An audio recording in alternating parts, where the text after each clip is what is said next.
Good evening and welcome to the Defiance City Council meeting for tonight, October 5th, 2021. As always, we have a local pastor or someone to open us up in prayer. Pastor Tim Hacker from Bethel is here to lead us in prayer. Thanks for being our guest this evening, Pastor Hacker. Thank you for having me, as always. I greatly appreciate the opportunity to pray with you all. As I was coming tonight, I was just thinking about this verse. I know that you all have to make lots of decisions. Sometimes you make decisions and you're not sure about your decisions, or I can just imagine all the frustration that goes with trying to juggle everything sometimes. And the scripture says, "But if any of you lacks wisdom, let him ask of God, who gives to all generously without reproach, and it will be given to him." That without reproach means he doesn't, smile on some and not smile on others. He smiles on everybody, especially y'all. And you have to make decisions sometimes, and sometimes it's just like, God says he'll give wisdom. I think whether you are really on his good list or not, he will give you wisdom if you ask him. And if you don't believe in God, ask him anyway. You might get surprised. So I just want to pray for you all, because I know that there's lots of things that you have to think about, and sometimes it's frustrating because you're not exactly sure. Father, you can show people the best outcome, even when it seems like it might be the wrong thing to do. It sometimes is the right thing to do. We just need wisdom sometimes. So I ask that you bless these wonderful people who come to serve our community, and that you would bless them with wisdom and understanding, and that you would give to all of them, whether they think you're their favorite, or I'm not sure how to say that, Lord. Whether they feel like you're favorite or not, you're going to show them favoritism. So we give you praise for that, Father, in Jesus' name. Amen. God bless you. Thank you, Pastor Hacker. I'd like to call this meeting to order. Let the record show that all members of council are present this evening. Would you stand with me for the pledge? I pledge allegiance to the flag of the United States of America and to the republic for which it stands, one nation, under God, indivisible, with liberty and justice for all.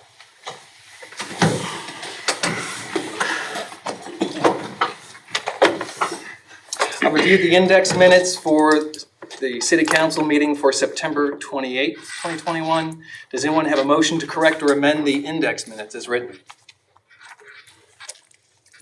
If there is none, I will approve the same.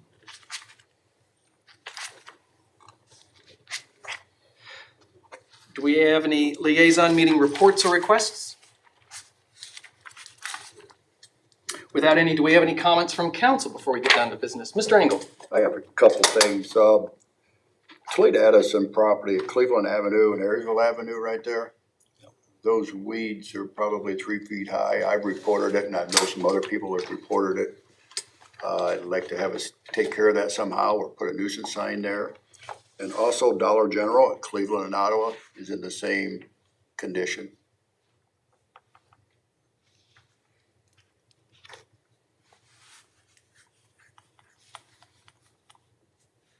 Ed? Yep. Thank you. Yep. Mr. Waxler.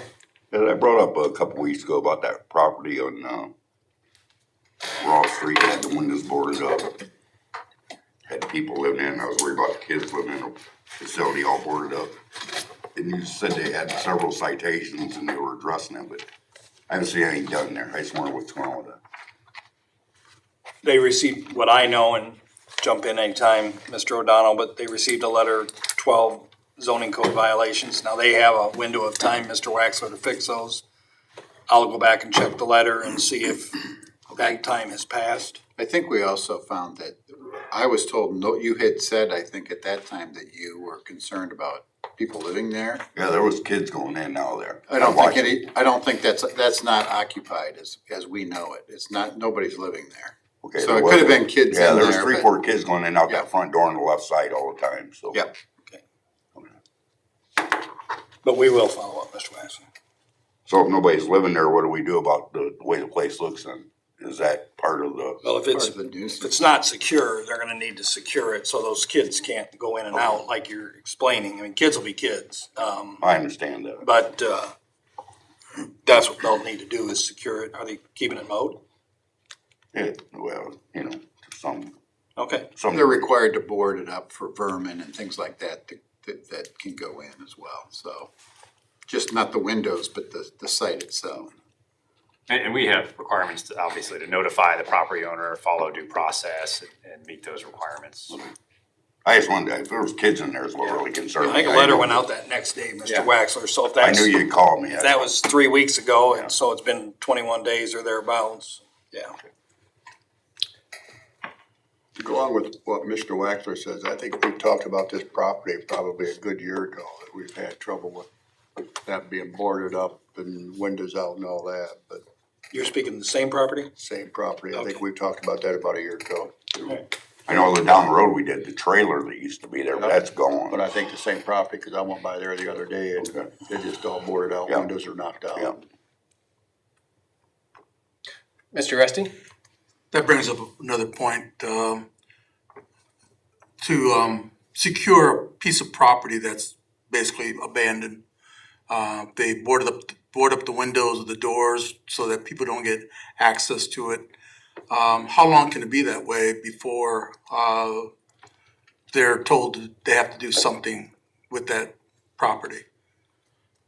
Generally speaking, what happens and what we've seen is if the weather conditions are sort of hard on the properties and they're dilapidated and things like that, then they're required to take them down. If not, then that can go on, as I understand it, for some time. Yeah, Mr. Uresi, the boarding up of the windows by themselves does not create a nuisance violation or a zoning violation. However, I will tell you, in properties where they have those boarded up windows, you can usually find a fair amount of other violations that we can pursue. And that's just what's going on a good amount of these properties. Our code requires us to secure the entryways and the windows. It requires the property owner to secure that. It does not say you can't ever board the windows. We have some properties that they've been boarded up, but the structure's starting to fail. And it's at that point that we can tell them they have to tear it down or condemn the building. We have several properties that we're working with in that regard. Well, I look at it that I think we've talked about this many times, many years ago. And I guess,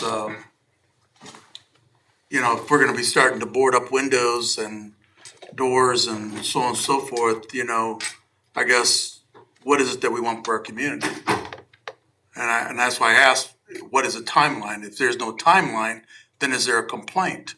If I file a complaint against a piece of property because now all of a sudden I see 4 of the windows that are boarded up and it's in my neighborhood, what can I, as a property owner, do to preserve the value of my house in that neighborhood when all of a sudden now I have to look at this piece of property that's got plywood or whatever on the windows and doors? Well, I would recommend that you go ahead and report that, because again, we can usually find something else that we can pursue that forces that property owner to at least bring it up to code. As far as the windows, there's just nothing in there that requires us to have glass in those windows. I understand. I'm just trying to say that, people basically do a lot to their own properties to basically retain the value, and it's not fair to them that basically they have to deal with somebody who doesn't. So, thank you. Mrs. Crutch? Yeah, thank you, Mr. President. This weekend at the Strady is the movie at 7:30 on Saturday, and it's The Birds, which is a great Halloween picture. So if you have nothing to do this weekend, you can go to the Strady for free and see the movie. Thank you. Mr. Hancock? Yes, I was asked to announce, Defiance College has free admission to all the fall athletic activities. So that I was asked to announce that, get a chance and watch some young kids athletically compete. Thank you. Thank you. Mr. Mast? I was just wondering if there's any updates on the Clinton Street demolition project progress or lack thereof, or what we can expect to see for a timeline for? Go ahead. Well, the grant-making authority, which is ultimately FEMA, the Federal Emergency Management Agency, has determined that because we're now digging and putting helical piers where there should be footers, digging into the soil and into the subsoil, because of the chance, the odd chance that there might be Native American remains down there, we have to allow for a comment period. I believe it's 30 days, and see if there's any of the tribes that write in and say, according to our records, we think there might be some remains there. I don't believe that comment period has elapsed just yet. About 10 more days, I think, Mr. O'Donnell. 10 more days. Once that happens, the archaeologist can continue her work, complete her work, and then we'll be able to continue with fortifying that ground. But as it stands, we can't just build a wall there because of the weak soil. I just didn't know if there was any update on expectation of when, obviously we're not gonna have grass there this year, or. We may try to put something down there. There's that, although I don't like it, Mr. Mast, there's the matting that you can get that's got the straw and the seeds built into it, but that mesh matting that I think is supposed to disintegrate, It don't. doesn't. And so, but that would be something that we could do there. And we can hydro seed, and I know it's getting late and it's getting to the end of wheat planting season here, but as Sean says, we gotta follow these guidelines.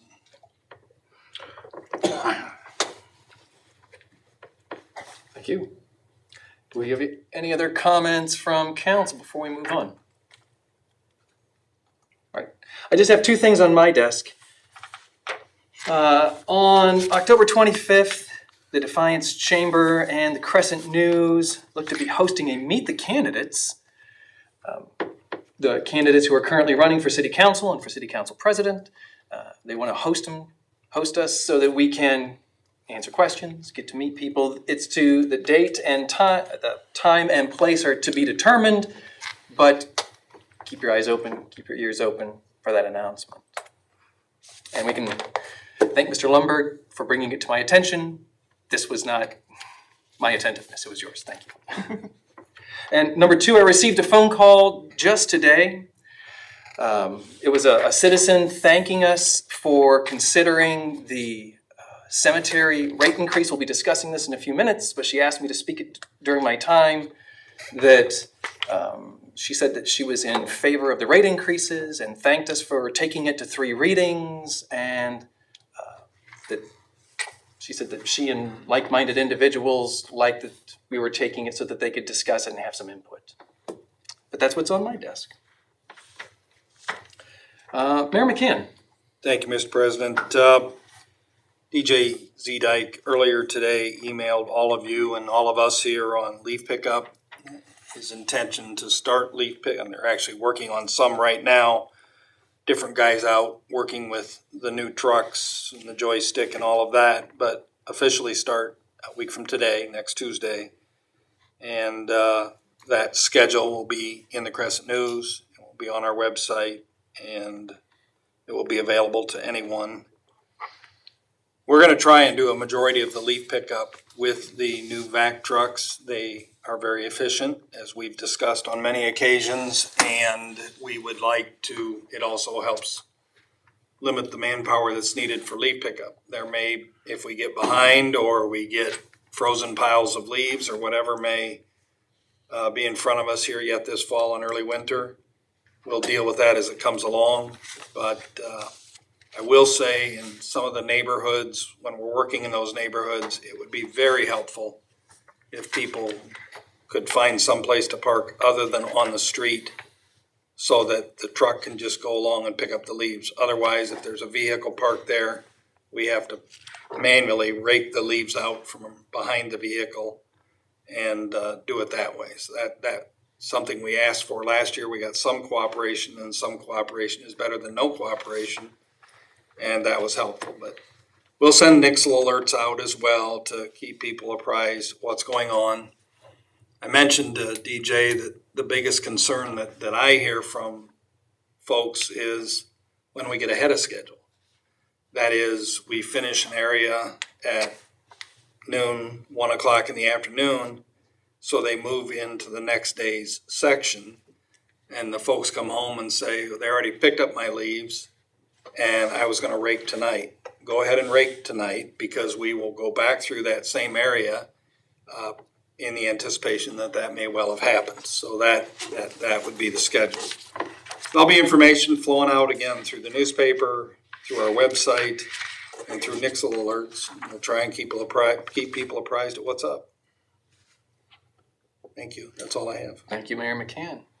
Mr. Leonard. Yeah, in addition to that, I think that there's some concern with the warm weather, the fact that the leaves aren't down yet. And I think the concern that he has is that the season, the pickup season might go late into the year if snow comes early. I think there's always that concern about not being able to get to them if it snows. So with the warm weather and what you're seeing, we're not seeing many leaves coming off trees right now. And I think he's somewhat concerned about that, because we need that cold spell to come in and take some of them down, and we're not getting it. So I think his concern is that the season could be extended. So other than that, the only thing I have is an expenditure of money in the amount of $24,100 to JDRM Engineering for engineering services for arc flash and electrical safety training that we go through now every 5 years. So this is the time that we have to do it. And once we're done with that, it'll be another 5 years. So that's all I have. Thank you, Mr. Leonard. Mr. O'Donnell. I have nothing for you tonight. Oh, You're welcome. And Mr. Leonard. Nothing at this time. Well, we do have 2 items of legislation for consideration this evening. Would you read the caption for the first? Second reading by caption only, an ordinance amending codified ordinance 961.02 pertaining to the price of burial easements and services in Riverside Cemetery and regulations pertaining to the collection thereof. Mr. O'Donnell. Thank you, Mr. President.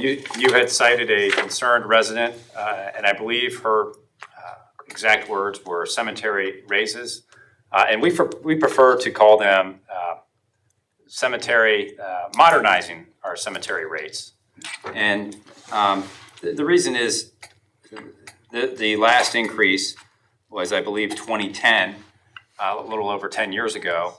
And with all of the inflation and everything, gasoline going up in the world, you can bet that, or you can count on that your elected officials will weigh these modernization of rates very heavily.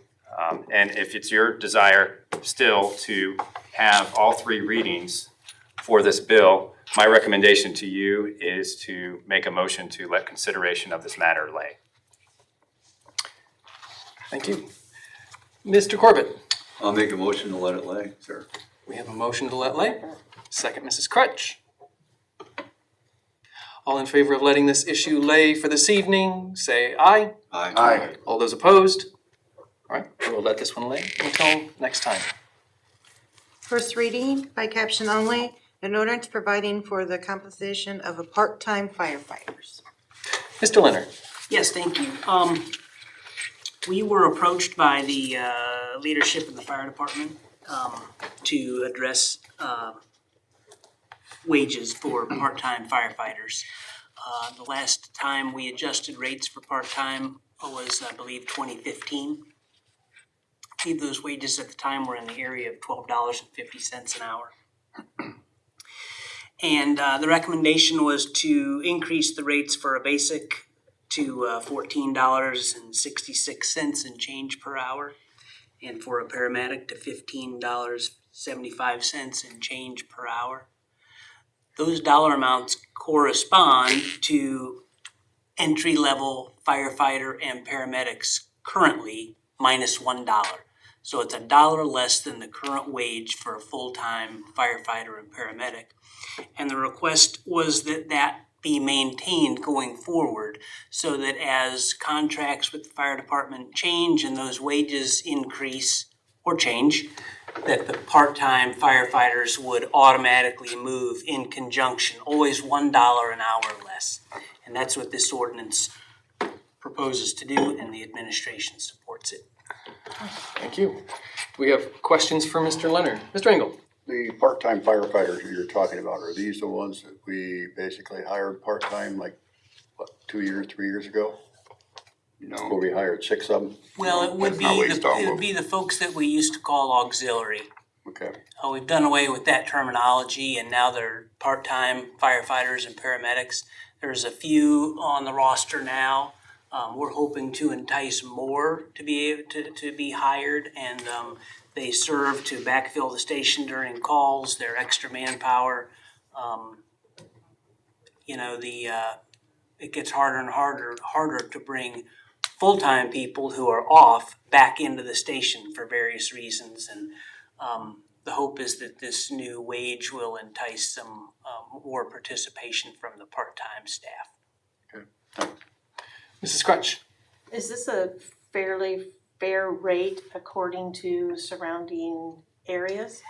The chiefs had done, actually, they had one of their captains, I believe, do the research for a wage survey of the surrounding areas. And this puts them right in about the middle of the pack. We had fallen well below the average, and this puts them not at the top, but at about the middle. I mean, if we're trying to entice people to come and work at our fire department, I would think that we would want to entice the best that we can get. Yep. So.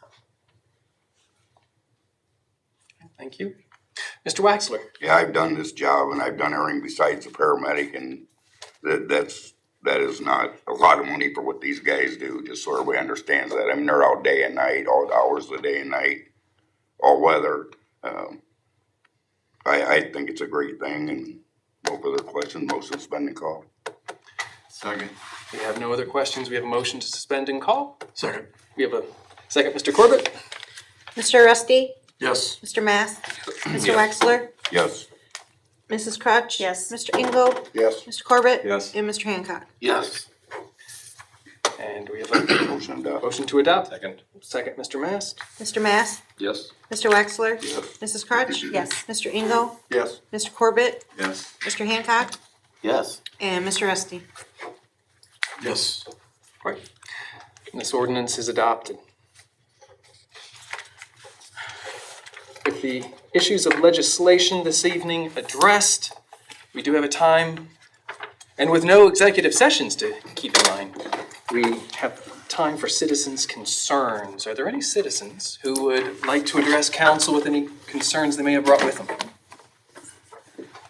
All right, come up to the microphone, state your name and your address, and because you're new, just a reminder that during citizens' concerns, people can come up, address council. You're given 5 minutes. Would you state your name and address? My name is Zoe McMaster. I live at 11896 State Route 127 in Sherwood, Ohio. I've been a resident in Defiance County for the last 30 years. My understanding is it's only about policy, so what I wrote is a little bit different than what I'm going to say. There's 2 policies that concern me that have happened here in the town lately.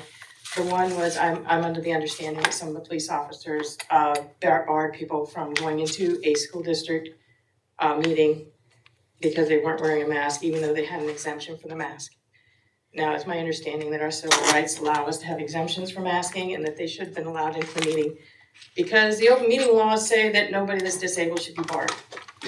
My second policy question is, I was at the recent library board meeting, and the policy that was passed basically states that unvaccinated personnel or people that don't want to give out their vaccine cards to the library have to test weekly for COVID. This is very discriminatory. It was brought up during the meeting that some people have natural immunity and that they should be counted as vaccinated because natural immunity is actually 27 3 times better than vaccinated immunity. This was discounted.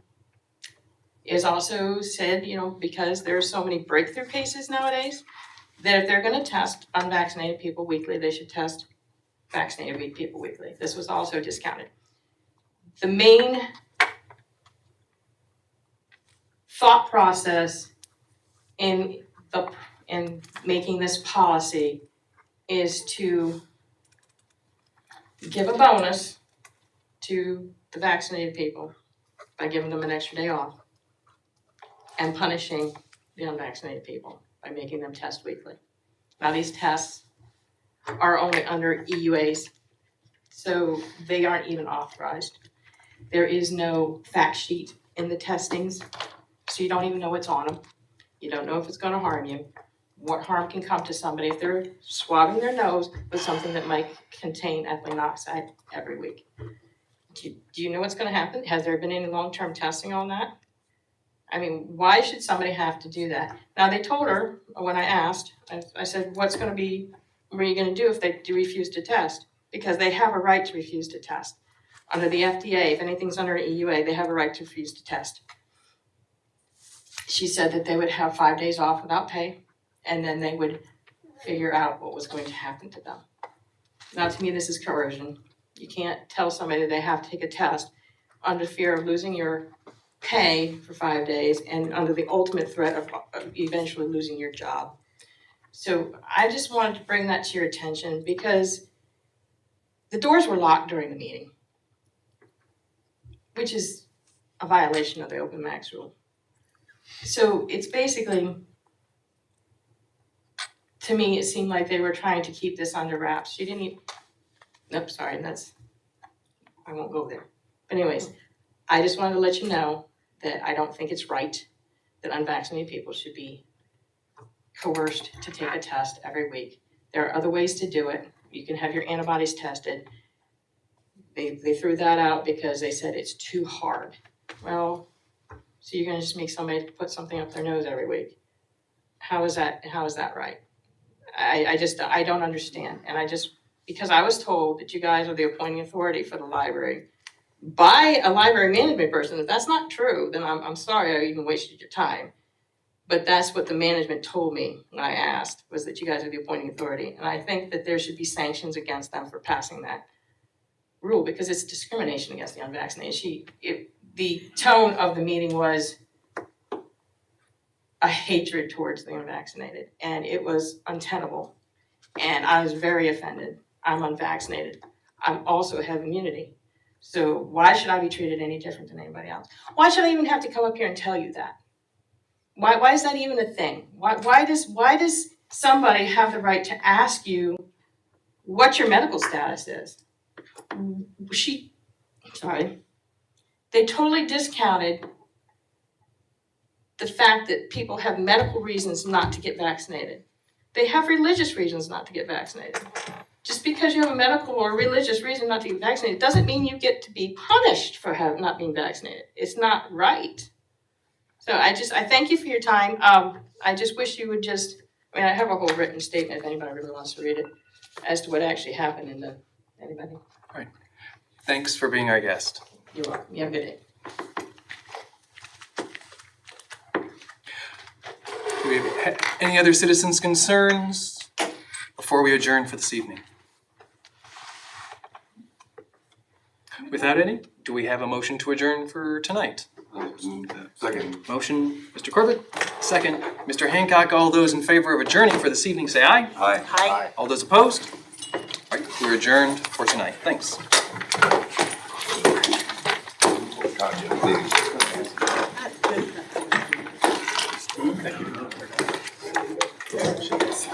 What's wrong with that? It's,